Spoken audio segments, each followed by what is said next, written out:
Welcome to Zee square. మహాభారతంలోని ఒక పాత్ర అశ్వత్థామ. సప్త చిరంజీవుల్లో ఒకడు. ప్రభాస్ కథానాయకుడిగా నాగ్ అశ్విన్ దర్శకత్వంలో రూపొందుతున్న సైన్స్ ఫిక్షన్ మూవీ కల్కి 2898 AD. ఇందులో ప్రముఖ నటుడు అమితాబ్ బచ్చన్ గారు అశ్వత్థామగా కనిపించనున్నట్లు తెలుపుతూ ఆయన పాత్రను పరిచయం చేశారు. శరీరంపై గాయాలతో చిరిగిన వస్త్రాలు కట్టుకొని అమితాబ్ బచ్చన్ గారు కనిపించారు. ఒక షాట్లో యంగ్ అమితాబ్ నుదిటిపై మణి కనిపిస్తుంది. ద్వాపర యుగం నుంచి దశావతారం కోసం ఎదురుచూస్తున్న ద్రోణాచార్య తనయుడు అశ్వత్థామని అని చెప్పడంతో ఇంతకీ ఎవరైనా అని నెటిజన్లు గూగుల్లో తెగ వెతికేస్తున్నారు.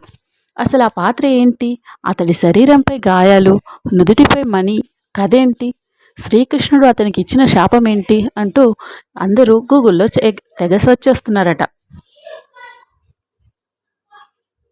ఈ విషయాలన్నీ తెలియాలంటే ఈ వీడియోని చివరి వరకు చూడండి. వీలైతే లైక్ చేయండి, కుదిరితే సబ్స్క్రైబ్ చేయండి. పాండవులు కౌరవులకు గురువైన ద్రోణాచార్యుని ఏకైక కుమారుడు అశ్వత్థామ. అతడి తల్లి కృపి. ద్రోణుడి తపస్సుకు మెచ్చి శివుడి వరం వల్ల అతడు నుదిటిపై మణితో జన్మిస్తాడు. ఆ మణి ప్రభావం కారణం ఇతర మానవులతో పోలిస్తే ఆకలి దప్పుల నుంచి రక్షణ పొందగలడు. అర్జునుడితో సమానంగా ధనుర్విద్యలో నైపుణ్యం సాధిస్తాడు. ఎదుటివారి ముఖస్థుతికి లొంగిపోయే గుణం కలిగిన అశ్వత్థామ మొదటి నుంచి కౌరవుల పక్షాన నిలుస్తాడు. మహాభారత సంగ్రామం జరుగుతున్న సమయంలో ద్రోణాచార్యుడి కౌరవుల పక్షాన నిలబడాల్సి వస్తుంది. కథన రంగంలో ఆయనను ఓడించడం పాండవులకు అసాధ్యం. దీంతో ధర్మ పరిరక్షణ కోసం కృష్ణుడు పథకం రచిస్తాడు. జీవితంలో ఎప్పుడూ అసత్యం పలకని ధర్మరాజును పిలిచి ఆయన చనిపోయాడని చెప్పమని కోరుతాడు. తొలుత ధర్మరాజు అందుకు ఒప్పుకోడు, కానీ కృష్ణుడి సూచన మేరకు అబద్ధమాడేందుకు సరే అంటాడు. ద్రోణాచార్యుడు పాండవ సైన్యంపై తీవ్ర స్థాయిలో విరుచుకుపడుతున్న సమయంలో ఎదురుగా వచ్చిన ధర్మరాజు అశ్వత్థామ హత అని గట్టిగా చెప్పి కుంజరా అని నెమ్మదిగా అంటాడు. తన కుమారుడే మరణించాడనుకుని ద్రోణాచార్యుడు యుద్ధంలో అస్త్రసన్యాసం చేస్తాడు. ఇదే అదునుగా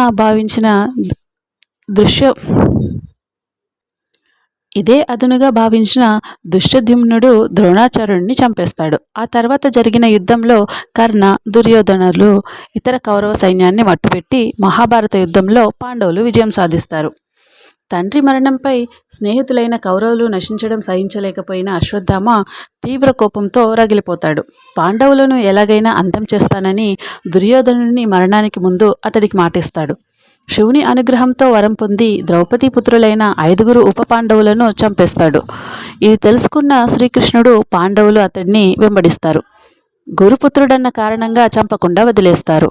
అశ్వత్థామ కపట బుద్ధి తెలిసిన శ్రీకృష్ణుడు అతడిని ఎలాంటి దుశ్చర్యలకు పాల్పడకుండా అడ్డుకునేందుకు పాండవులతో కలిసి కౌరవ శిబిరానికి చేరుకుంటాడు. అప్పటికి అతడు వ్యాసాశ్రమానికి వెళ్లడంతో కృష్ణుడు అక్కడికి వెళ్తాడు.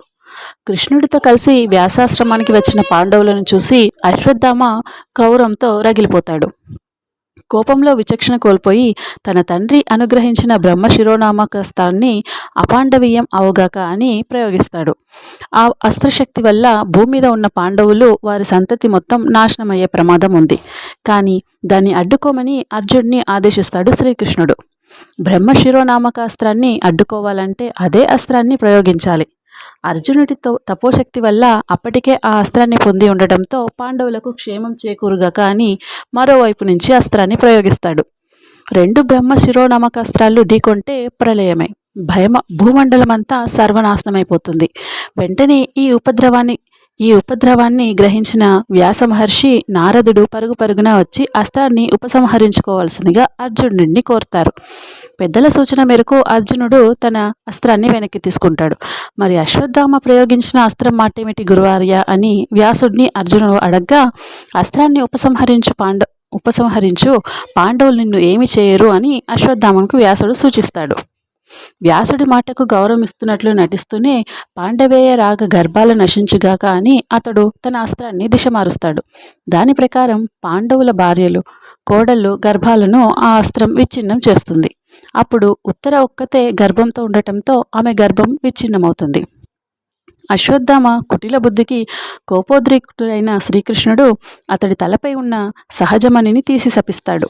ఒంటి నుంచి రక్తం కారుతూ దుర్గంధంతో ఆహారం దొరక్క మండిపోతున్న శరీరంతో ఈ భూమి మీదే తిరుగు అని పేర్కొంటాడు. బ్రహ్మశిరోనామకాస్త్ర ప్రయోగం వల్ల ఉత్తర గర్భంలో మరణించిన శిశువును కృష్ణుడు తన యోగమాయతో ప్రాణం పోసి బతికిస్తాడు. ఆ బిడ్డ పుట్టిన తర్వాత ప్రతి ఒక్కరిని పరీక్షగా చూస్తుండటంతో అతడికి పరీక్షిత్ అని పేరు పెడతాడు. బ్రాహ్మణుడు అన్ని విద్యల్లో సుశిక్తుడైన అశ్వత్థామ రాగద్వేషాలు బంధుప్రీతి కారణంగా క్రోధం మూర్ఖత్వాలకు లోనై శాపగ్రస్తుడయ్యాడు. ఆయన జీవితం ప్రతి ఒక్కరికి ఒక గుణపాఠం. ఇక కల్కిలో అమితాబ్ బచ్చన్ గారు అశ్వత్థామగా కనిపిస్తుండటంతో ఆ పాత్రపై అందరిలోనూ ఆసక్తి నెలకొంది.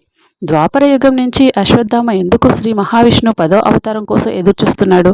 అతడికి శాప విమోచనం అవుతుందా? తిరిగి ఆ సహజమని అతడికి చేరుతుందా? భైరవ అంటే ప్రభాస్కు అతడు సాయం చేస్తాడా లేక పోరాడతాడా వంటి ప్రశ్నలకు కల్కిలో సమాధానం దొరికే అవకాశం ఉంది.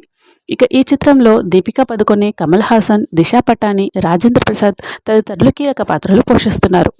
వైజయంతి మూవీస్ బ్యానర్పై ఈ చిత్రం 600 కోట్ల భారీ బడ్జెట్తో రూపొందుతుంది. ఈ సినిమా విడుదల తేదీని ఇంకా ప్రకటించాల్సి ఉంది. ఫ్రెండ్స్, ఈ వీడియో మీకు నచ్చినట్లయితే లైక్ చేయండి, షేర్ చేయండి, సబ్స్క్రైబ్ చేయండి. Thank you for watching.